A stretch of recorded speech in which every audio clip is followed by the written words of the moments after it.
मित्रों, भारत माता के महान सपूत, महान शिक्षाविद, प्रखर राष्ट्रवादी राजनेता, स्वतंत्रता संग्राम सेनानी, भारतीय जनसंघ के संस्थापक अध्यक्ष डॉक्टर श्यामा प्रसाद मुखर्जी जी की आज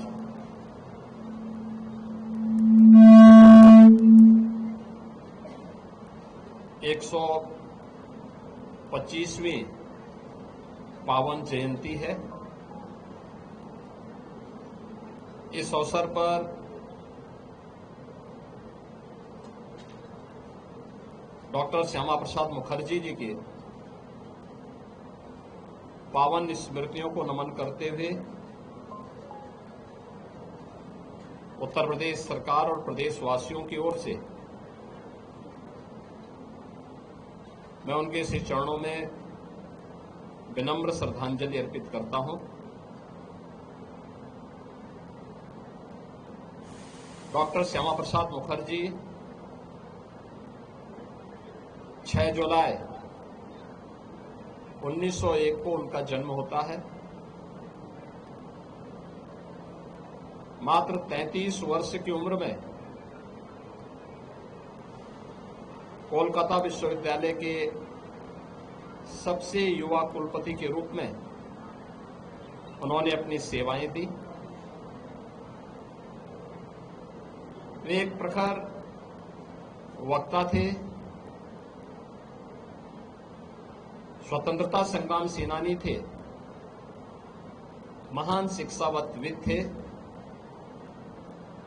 पूरा जीवन राष्ट्र माता के लिए उन्होंने समर्पित किया था। बंगाल के अकाल के दौरान उनकी सेवाएं पूरा देश स्मरण करता है। उनका जीवन भारत की एकता और अखंडता के लिए समर्पित रहा। आजादी के बाद पंडित नेहरू के नेतृत्व में बनी पहली सरकार में भारत के खाद्य और उद्योग मंत्री के रूप में उन्होंने भारत के अंदर खाद्य की आत्मनिर्भरता और देश के औद्योगिकीकरण की जो नींव रखी थी, वह नए भारत में भी स्पष्ट देखने को मिलती है। नेहरू सरकार के तुष्टीकरण की नीति के विरोध में उन्होंने मंत्रिमंडल से इस्तीफा दिया। भारतीय जनसंघ का गठन करने और उसके पहले अध्यक्ष होने के साथ ही जब भारत के संविधान में नेहरू सरकार ने कश्मीर को 370 धारा के माध्यम से अलग स्टेटस देने का प्रयास किया और परमिट सिस्टम जम्मू कश्मीर के लिए लागू किया, उसके खिलाफ सबसे पहले कोई आवाज उठी थी तो आवाज थी डॉक्टर श्यामा प्रसाद मुखर्जी जी की। उन्होंने उस समय एक नारा दिया था, एक देश में 2 प्रधान, 2 विधान और 2 निशान नहीं चलेंगे। डॉक्टर श्यामा प्रसाद मुखर्जी जी के इन सपनों को साकार किया है देश के यशस्वी प्रधानमंत्री श्री नरेंद्र मोदी जी ने, जब कश्मीर में धारा 370 को समाप्त करके कश्मीर को भारत के संविधान के अनुरूप शेष भारत के साथ जोड़ते हुए एक विधान, एक प्रधान और एक निशान के साथ उन्हें भी भारत की लोकतांत्रिक धारा के मुख्य धारा के साथ जोड़ने का जो अभिनव प्रयास हुआ है, आज जम्मू कश्मीर तेजी के साथ विकास कर रहा है।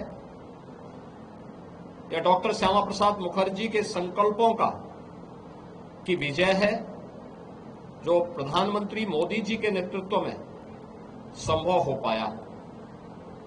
देश के अंदर अगर आज प्रधानमंत्री मोदी जी के नेतृत्व में भारत दुनिया के अंदर इन्वेस्टमेंट के बेहतरीन डेस्टिनेशन के रूप में स्थापित हुआ है,